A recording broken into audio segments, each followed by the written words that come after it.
hello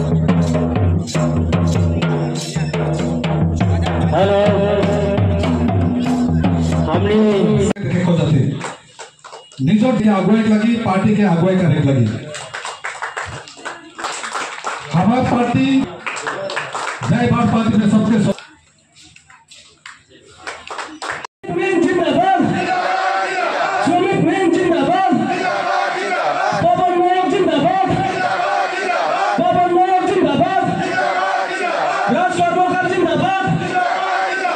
আজি গড়ি তুলিছে আৰু তেখেতক সকলোকে ধন্যবাদ দিছোঁ আৰু যথেষ্ট ইয়াতে সংখ্যালঘী আমাৰ যিগিলা ব্যক্তি চাহ শ্ৰমিকৰ ব্যক্তি আছে কাম কৰা ব্যক্তিসকলে আছে তেওঁলোকে সহযোগিতা যথেষ্ট কৰিছে আৰু লগতে আমাৰ যিগিলা দল সংগঠন আছে তেওঁলোকো আমাক সমৰ্থন কৰিছে আৰু আমি ভাবোঁ যে এই জয় ভাৰতীয় পাৰ্টিটো এইটো আমাৰ জাতীয় এটা পাৰ্টি আছে যেনেকুৱা ৰাজস্থানৰ পাৰ্টিটো ইয়াতে বিজেপি বুলি গণনা কৰা যায় আৰু বড়ো জনগোষ্ঠীগিলা যিটো UPPL BPF এইটো বড়ো জনগোষ্ঠীগিলা মানে যিহেতু নেতৃত্ব দি আছে কিন্তু সেই হিচাপে আদিবাসী চাহ জনগোষ্ঠীৰ যিখিনি সমস্যা যিটো উঠিওৱা প্ৰজন্ম ল'ৰা ছোৱালীক যিটো তেওঁলোকে সুবিধা দিব লাগিছিলে দিব পৰা নাই তাৰ কাৰণে তেওঁৰ কাৰণে আমি ভাবিছোঁ যাতে কি আমাৰ জয় ভাৰত পাৰ্টিটো আমি সকলো জাতি জনগোষ্ঠী যিমানে আছে BTCৰ অংশীদাৰত আমি কাবাক বেয়া পোৱা নাই তেওঁলোকৰ লৈ আমি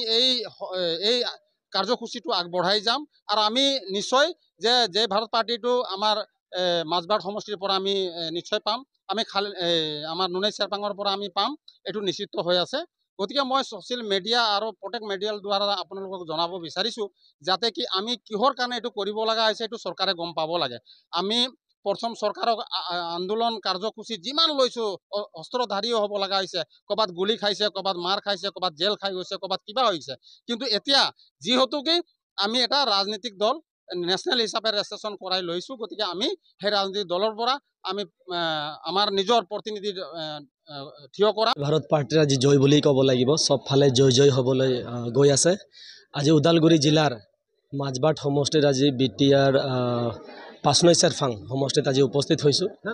আৰু আজি ইয়াতে জয় ভাৰত পাৰ্টিৰ আমাৰ যোগদান সভা আছিলে আৰু এই যোগদান সভাত আজি 500 কৰ্মী আজি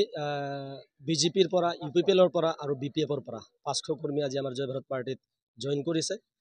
আৰু ইয়াৰ পিছতে আমি তীব্ৰ গতিত আমি জয় ভাৰত পাৰ্টিৰ কাম কৰি যাম আৰু আগন্তুক যি BTC নিৰ্বাচন আজি যিমানে দল আছে সকলোৱে অংক কৰি আছে চৰকাৰ গঠন কৰাৰ জয় ভাৰত পাৰ্টি আমি যে তীব্ৰ গতিত আগবাঢ়ি আছোঁ এইটো আচলতে কোনো হয়তো হিচাপ কৰা নাই কিন্তু এটা কথা স্পষ্ট জয় ভাৰত পাৰ্টিৰ অবিহনে BTC যে এবাৰ কোনো চৰকাৰ গঠন কৰিব নোৱাৰিব মই 17 বছৰ কংগ্ৰেছৰ লৈ পেলাই কাম কৰি গৈছিলোঁ কিন্তু যিমানখিনি কাম কৰাত মই সন্তুষ্ট হোৱা নাছিলোঁ আৰু যেতিয়া আমাৰ নিজৰ আদিবাসীৰ প্লেটফৰ্ম নাছিলে এতিয়া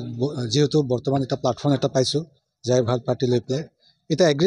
এগ্ৰেছিভলি যিমান আমাৰ জাতিৰ সমস্যাবিলাক আহে সেই সমস্যাবিলাক মই দাঙি ধৰিব পাৰিম ৰাইজৰ ওচৰত আৰু মই ৰাইজক সেৱা কৰিব কাৰণে আহিছোঁ আৰু মই এইটো সেৱা কৰা সেই প্লেটফৰ্মটো যে সুযোগ পাইছোঁ এইটো কাৰণে মই ভাগ্যশালী বুলি ভাবোঁ আৰু মই যিমানখিনি দায়িত্ব এতিয়া মোক অৰ্পণ কৰিব আমাৰ চেণ্ট্ৰেল কমিটি এক্সিকিউটিভে সেই দায়িত্ব মই পালন কৰি যাম